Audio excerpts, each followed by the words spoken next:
வெட்கத்திற்கு காத்திருக்கும் முரட்டு சிங்கிள் ஜெய் அவர்களை பேச வந்திருக்க மீடியா பீப்புள் அண்ட் தமிழ்நாட்டு மக்கள், தமிழ் மக்கள் எல்லாருக்குமே வணக்கம். ரொம்ப முக்கியமான விஷயம் சொல்லணும்னா, இந்த படம் வந்து ஃபர்ஸ்ட் சொல்லும் போது நான் கேட்டேன், சத்யராஜ் சார் படம் பண்றேன்னு சொல்லிட்டாரா அப்படின்னு கேட்கும்போது சார் வந்து ஆமா அப்படின்னாங்க.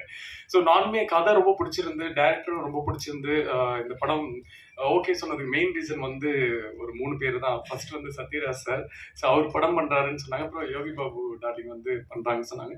அப்புறம் மெயினாக மியூசிக் வந்து இமான் சார் பண்றாங்க அப்படின்னு சொன்னோன்னே, இதுக்கு மேலே அவங்களே ஃபில்டர் பண்ணி ரெடியாக தான் வச்சிருப்பாங்க படத்தை. ஸோ நம்ம போய் நடிச்சுட்டு வந்தால் போதும் அப்படின்ற மாதிரி தான் இருந்தது.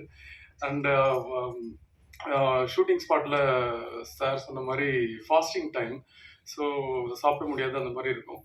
பட் எனக்கு வந்து அது ஒரு பிரச்சனையாகவே தெரியல. ஏன்னா சாப்பிடாம பசி இல்லாமல் அது ஒரு பழக்கப்பட்ட ஒரு விஷயன்றதால அது கொஞ்சம் ஈஸியாக இருந்தது.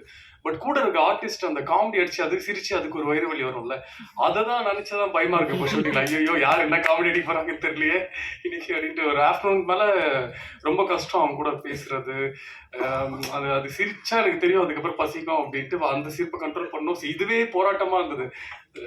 டைரக்டர் சார் கொடுக்குற டைலாக்ஸ் எல்லாமே வந்து ரொம்ப ஈஸியாகிடுச்சு இவங்க கூட இந்த போராட்டங்களுக்கு அப்புறம். ஸோ டைரக்டர் கூட எப்பவுமே ஒரு சீன் ஷூட் பண்ணுறதுக்கு முன்னாடி ஒரு ஆஃப் அன் அவர் நாங்கள் பேசிட்டு தான் இருப்போம்.